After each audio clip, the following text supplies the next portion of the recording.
The plastic soup, familiar to many, is often misconceived as islands of plastics in our oceans. Contrary to this belief, the reality reveals scattered rubbish and concentrated hotspots throughout the ocean, not floating islands.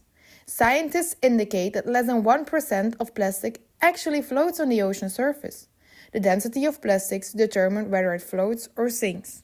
While fisheries certainly have a responsibility to take for being part of the problem, most plastic found in the ocean is coming from land. Over 80% of ocean plastics was primarily packaging material.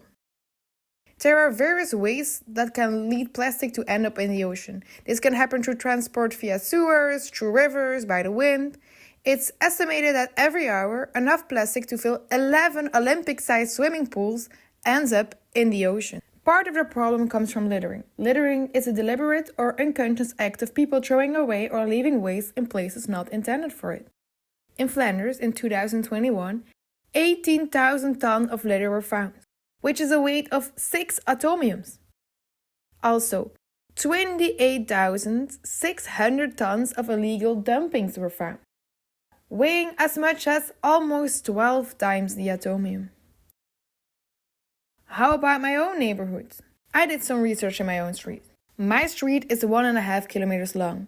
With a few houses and mainly agricultural land, you would expect to find not a lot of waste. But I'm sorry to disappoint. Cleaning my own street was a lot of work. Too much work for one day. I often went out there. I fished out a lot of cans, bottles and other packages from the ditch. I collected more than 100 beverage containers.